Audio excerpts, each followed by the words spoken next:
हरियाणा में विधानसभा चुनाव चरम पर है। उम्मीदवारों द्वारा नामांकन भरे जा चुके हैं। विभिन्न पार्टियों द्वारा अपना नामांकन किया जा चुका है।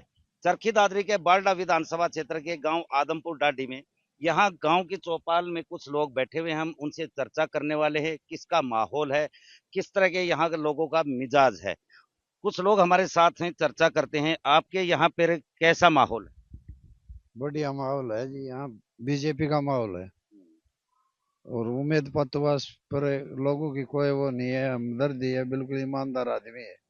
क्योंकि लोकसभा चुनाव में तो बालडा विधानसभा क्षेत्र से कांग्रेस को अच्छी खासी लीड मिली है। वो बात नहीं है, वो तो कोई अलग अलग सन था, ये अलग अलग सन है। उसमें कोई बात नहीं। धर्मवीर के प्रति लोगों का पता नहीं क्या रोष था। धर्मवीर ने भी बहुत काम करवाए हैं बाढ़ में, और लोगों ने क्या नाराजगी दिखाई वो तो लोग जाने रहे, अब कोई नाराजगी नहीं। क्योंकि बालडा विधानसभा क्षेत्र से नैना सिंह चौटाला एमएलए रही हैं पिछली बार। इस बार का माहौल कैसा रहने वाला है? नैना चौटाला को तो साहब ऐसा था, हमने सरकार के खिलाफ वोट दिए थे और वो वहां जाके मिल गए बीजेपी में। ये नैना चौटाला को बहुत भारी नुकसान हुआ है। अभी उनकी एक भी सीट ना है नैना चौटाला की। अभी तो उम्मीद पतवास ऊपर है। क्योंकि उमेद पातवास भारतीय जनता पार्टी से हैं, लेकिन लोकसभा चुनाव में तो यहाँ कांग्रेस अच्छी खासी लीड थी। वो अच्छी खासी लीड थी, वो थी अपना जाट समुदाय में ऐसा था। कांग्रेस को हम सरकार के खिलाफ ही वोट दे रहे थे, तो सरकार के खिलाफ वोट दिए हमने दान सिंह साहब को।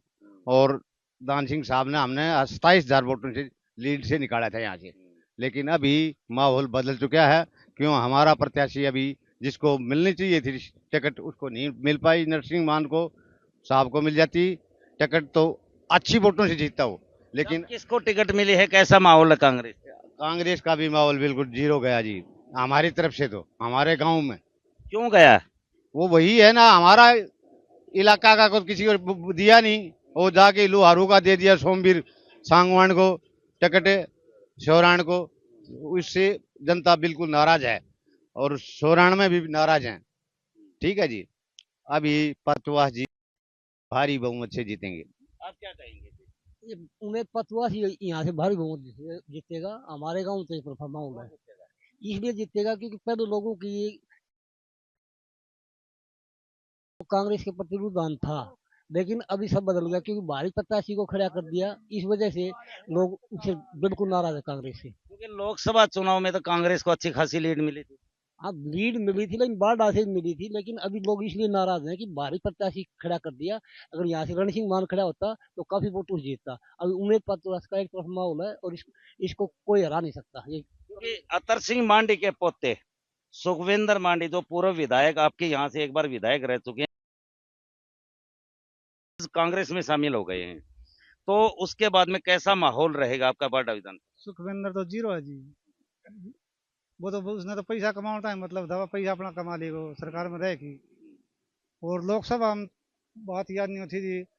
एक तो जिस तरह जाट जमींदार बाढ़ खोज में भर्ती होगा, तो मोदी सरकार ने यह 4 साल कर दी। ये एक तो ये विरोध होगा। दूसरा एमएसपी पर गारंटी मांगे था, मतलब किसान एक बात नहीं दी।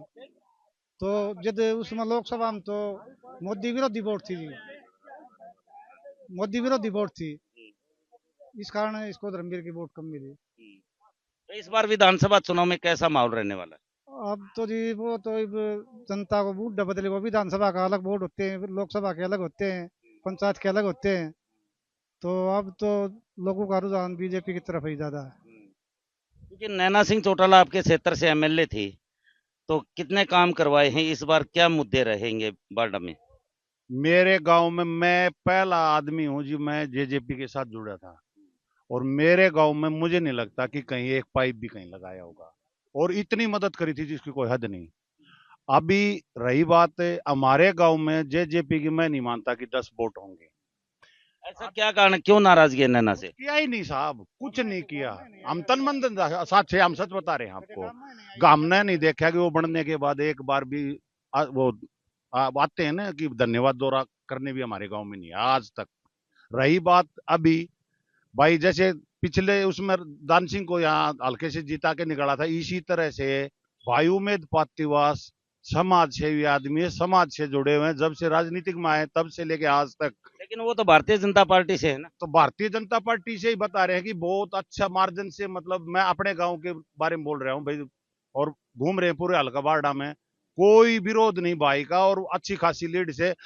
इसका सोमवीर शौराण का विरोध है। अगर लोकल में बारडा हल्का का उम्मीदवार आता तो भाई बहुत बढ़िया फाइट होती है, हार जीत चाहे किसी की हो, लेकिन अभी कोई मुकाबला नहीं है। सोमवीर गसोला भारी नुकसान कांग्रेस को कर रहा है। अब जैसे एक उदाहरण के तौर पे मान लो 100 वोट के ऊपर 10 वोट बीजेपी की उस पे भी नुकसान कर रहा है। तो भारी मार्जिन से भाई उम्मीद पातीवास यहाँ से जीत के निकले। कैसा माहौल लग रहा है आपको यहाँ पे?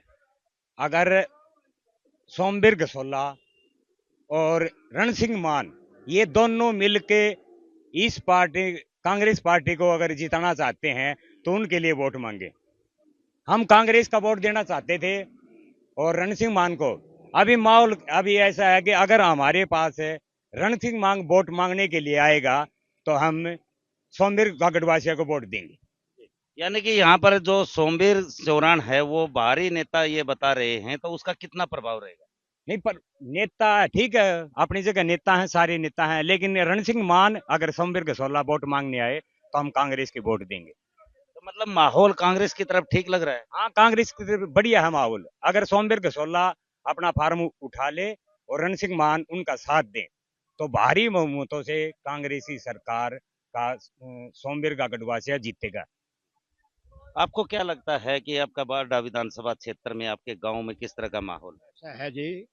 नैना चौटाला रैली विधायक और वो अपना माटियाड़ा के नाम सुखविंदर रह लिया। कभी गांव में न्यू नहीं पता डाडी बांधा कहाँ है, आदमपुर डाडी कहाँ है, न नैना चौटाला ये पता डाडी आदमपुर कहाँ है, कभी आके देखा ही नहीं। उन्होंने पैसा का लूट मचाना था वो मचा लिया। अब भाई उम्मीद जो है समाज सेवक आदमी है, 36 बिरादरी उसके साथ जुड़े हुए हैं। चाहे रण सिंह मान आ जाओ और चाहे गसोला सोमवीर आ जाओ, कांग्रेस की वोट यहाँ से नहीं जाएंगी दोनों गांव में। बहुत बढ़िया माहौल है, मेरे तो आदमी है, 36 बिरादरी के लोग साथ हैं। लोकसभा में तो इस गांव से अच्छी लीड मिली थी कांग्रेस को। उसमें ऐसा है जी, देखो सेंटर में बीजेपी आ गई है, ये भी माहौल काफी बदला हुआ है कि भाई सेंटर में बीजेपी आ गई तो यहाँ भी अब बीजेपी की हरियाणा में पूरी लहर हो चुकी है।